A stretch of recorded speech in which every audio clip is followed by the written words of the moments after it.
Are you with me চ্যানেলের পক্ষ থেকে আমি গৌতম ব্যানার্জি। আজ এমন একজন মানুষের সঙ্গে কথা বলতে চলেছি যিনি সনাতনী আদর্শে বিশ্বাসী ধার্মিক মানুষ এবং সনাতনী ঐক্যবদ্ধতা, সনাতনী একতা সামাজিক কর্মসূচির ওপরে উত্তরবঙ্গের মঙ্গলাশ্রম সেবা কেন্দ্রের স্বামীজি মঙ্গলানন্দজি যিনি কর্মসূচি গ্রহণ করেছেন, অর্থাৎ শিবজ্ঞানী জীব সেবা, যেটা স্বামীজির আদর্শ ছিল, সেই আদর্শে অনুপ্রাণিত হয়ে সনাতনী ধর্মের বিশেষে মানুষদের ঐক্যবদ্ধ করতে বর্ণ জাত নির্বিশেষে তিনি এক মহৎ ইচ্ছা পোষণ করেছেন। তিনি তার গ্রামীণ বাড়ি উত্তর চব্বিশ পরগনার গোদারিয়া, তাই তো, গোয়ালদহে ওনার যে সম্পত্তি, সেই সম্পত্তি এই এক মহৎ কর্মযজ্ঞে উনি আশ্রমকে দান করবেন বলে মনস্থ করেছেন। তা এখনও একটা মহৎ ব্যক্তিত্বের সঙ্গে আজকে আপনার সঙ্গে আমাদের পরিচয় করিয়ে দিচ্ছি।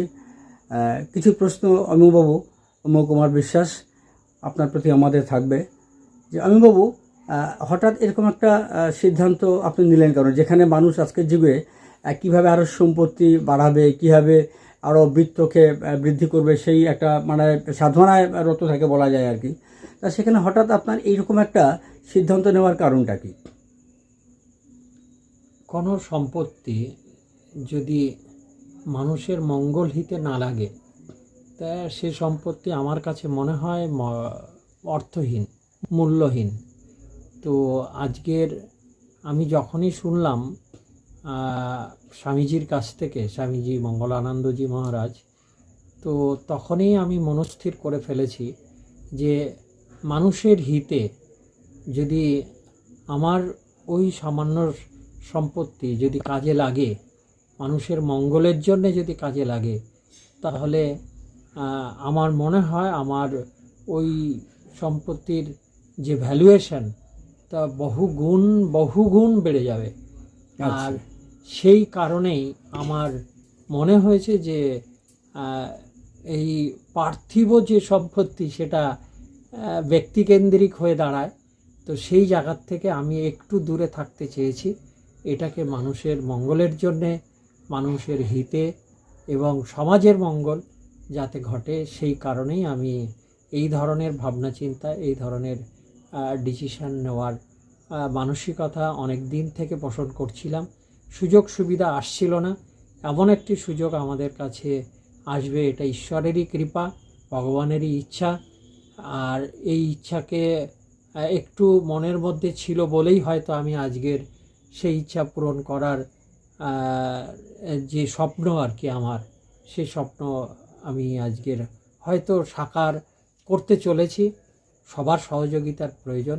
স্বামীজি যেমন তার জায়গার থেকে সহযোগিতা, আমাদেরও ঐকান্তিক সহযোগিতা যদি না থাকে তাহলে কোনোটাই সফল হবে না। সবটাই একসঙ্গে করতে হবে, সবার মনটা এক জায়গায় নিয়ে আসতে হবে, সবার মানসিকতা এক জায়গায় আনতে হবে, তাহলেই আমরা এই সফল করতে পারবো আমাদের কর্মযোগ্য। এই হলো আমার ছোট্ট কথা। Thank you. ওকে, আপনার এই যে কর্মকাণ্ডকে আমরা শুভেচ্ছা জানাচ্ছি এবং চাইছি যে আপনার যে এই যে দৃষ্টান্ত, এই দৃষ্টান্ত যেন সনাতনী ঐক্য এবং কর্মসূচির স্বার্থে দিক দিকান্তে ছড়িয়ে পড়ে। ধন্যবাদ।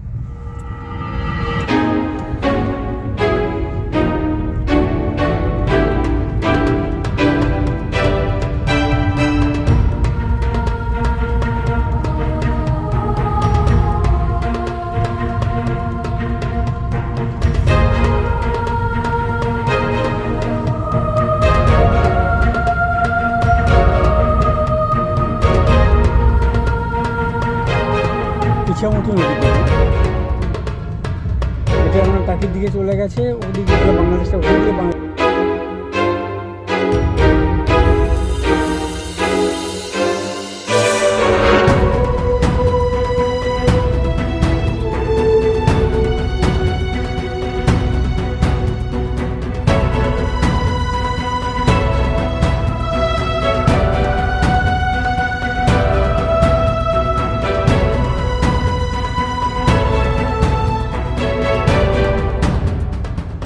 মঙ্গলদ্বীপ সেবাশ্রম সংঘের তরফ থেকে আমাদের সংঘ সদস্য শ্রী অমিয় কুমার বিশ্বাসের উত্তর 24 পরগনা বাসভবনে উপস্থিত হয়েছি। সামনের রাস্তা ধরে এগিয়ে চলেছি। বাংলার সবুজ শ্যামলী বনময়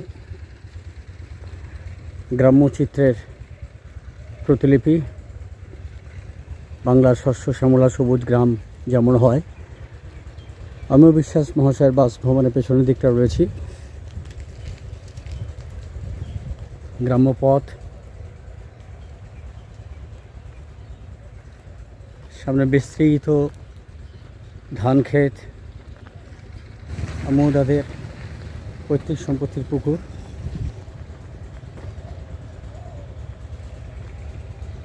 এই প্রবেশ করছে অমিয়তার গ্রাম্য বাড়ির অভ্যন্তরভাগে।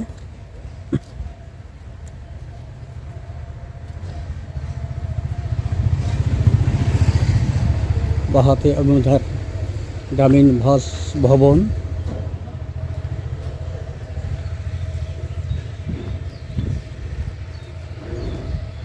সামনে মা মনসার মন্দির।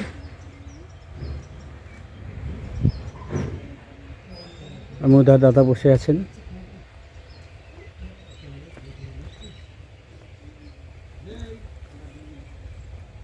জমির সীমারেখা ধরে আমরা এগিয়ে যাচ্ছি। জমি আরও সামনে বিস্তৃত। আর এই যে চাষযোগ্য জমি যেটা কর্ষণ করা হয়েছে সেটা অমিয়তার নদার সম্পত্তি।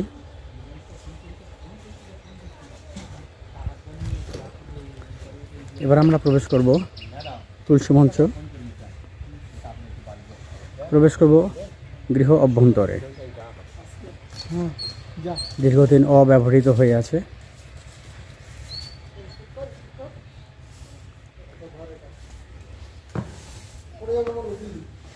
প্রবেশ করছি গৃহ অভ্যন্তরে।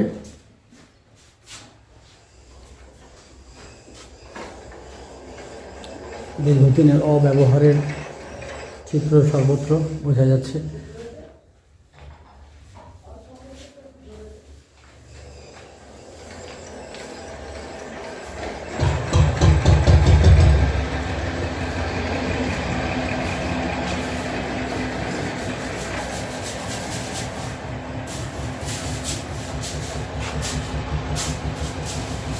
আমিও তো দীর্ঘদিন তাহলে আসা হয়নি আর কি, 2 বছরের পর আসা হয়নি। এসি মেশিন সব কিছু সব নষ্ট হয়ে যাচ্ছে একদম।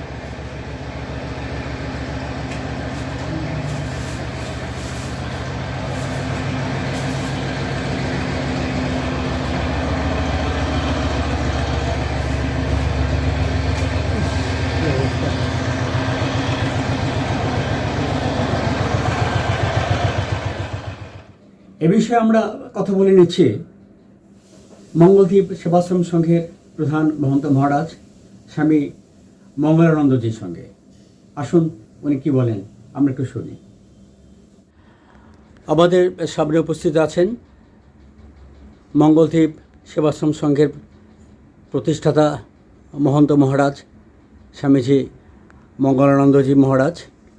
মঙ্গলানন্দজি মহারাজ, আমরা শুনতে পাচ্ছি বিভিন্ন সূত্র মারফত এবং আমরা কথাও বলেছি, আপনার জনৈক ভক্ত অমিয় কুমার বিশ্বাস সামাজিক কর্মসূচি এবং সনাতনী ধর্মের ঐক্য এবং সামাজিক কর্মসূচির মানব কল্যাণে ওনার গ্রামীণ ক্ষেত্রের একটি বাসভূমি আপনাকে দান করেছেন। এবং আমাদের কাছে যতদূর খবর আছে এইরকম অনেক মানুষ সামাজিক কর্মসূচির লক্ষ্যে, সনাতনী ধর্মকে সুদৃঢ় করার লক্ষ্যে আপনাকে ভূমিদান করছেন এবং আপনি তাদের সাহায্য নিয়ে বিভিন্ন রকম সামাজিক কর্মসূচি চালিয়ে যাচ্ছেন নরনারায়ণের সেবায়। এই বিষয়ে যদি আপনার বক্তব্য একটু জানতে চাইছি। বিষয় হচ্ছে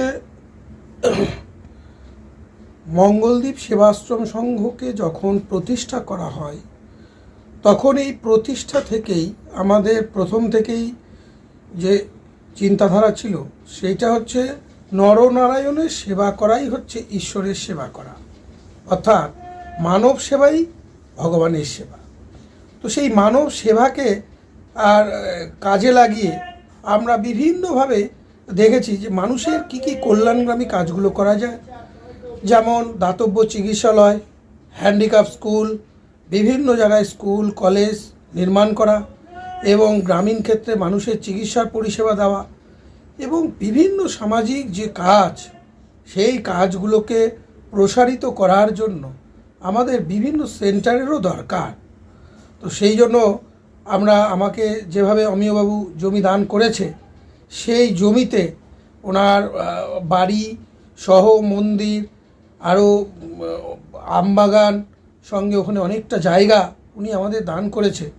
তো সেই জমিতে পূর্ণাঙ্গ একটা আমরা আশ্রমের রূপরেখা যেন ওই এরিয়ায় প্রত্যেকটা মানুষের যেন কল্যাণগ্রামী হয়ে ওঠে ওই আশ্রমটা, আর তার প্রয়াস চলছে।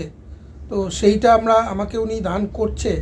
তো সেই দানের জমিতে যত তাড়াতাড়ি আমরা আমাদের আশ্রম কর্তৃপক্ষ, আশ্রমের সমস্ত সদস্যবৃন্দরা তাদেরকে নিয়ে বসে চিন্তা করে তারা যত তাড়াতাড়ি সম্ভব দ্রুত গতিতে আমরা সেইখানে একটা পূর্ণাঙ্গ আশ্রমের রূপরেখা ফুটিয়ে তুলবার প্রয়াস চালাচ্ছি। অর্থাৎ শুধুমাত্র ওই আশ্রমকে কেন্দ্র করে শুধু ঈশ্বর ভজনা বা এই বিষয়টাই নয়, ওই আশ্রমকে কেন্দ্র করে বিভিন্ন রকম সামাজিক কর্মসূচি, যেমন আপনার অন্যান্য আশ্রম থেকে পরিচালিত হচ্ছে, আপনি জনকল্যাণে ওরকম একটা কিছু কর্মসূচি গ্রহণ করারও ইচ্ছা আপনি পোষণ করছেন। আমরা যতটুকু জানি যে আপনার স্বাস্থ্যের উপর, জনস্বাস্থ্যের উপর কাজ করছেন, শিশু শিক্ষার উপরও কাজ করছেন, ওই ধরনের ভাবনা চিন্তা আপনাদের রয়েছে? হ্যাঁ, আমাদের ওই ধরনের চিন্তাভাবনা রয়েছে যে বিভিন্ন শিক্ষামূলক কাজ, স্বাস্থ্যমূলক কাজ এবং তার মধ্যে আধ্যাত্মিক যে বিষয়টা, আধ্যাত্মিক পাঠেও আমরা চিন্তাভাবনা করছি। আধ্যাত্মিক শিক্ষায় মানুষকে কিভাবে ধর্মের দিকে এগিয়ে নিয়ে যাওয়া যায়। ধন্যবাদ। আর এই উদ্মি চ্যানেলের পক্ষ থেকে ভালো থাকবেন, প্রণাম। একজন সনাতনী হিসেবে আধ্যাত্ম চেতনা এবং সমাজ কল্যাণমুখী কর্মসূচির এই ভিডিওটিকে আপনারা সনাতনীদের মাধ্যমে অবশ্যই শেয়ার করবেন, কারণ মানুষের এই মুহূর্তে সময়ের প্রয়োজনে এই ধরনের ভিডিও, এই ধরনের কর্মসূচি সম্পর্কে অবহিত হওয়া অত্যন্ত প্রয়োজন।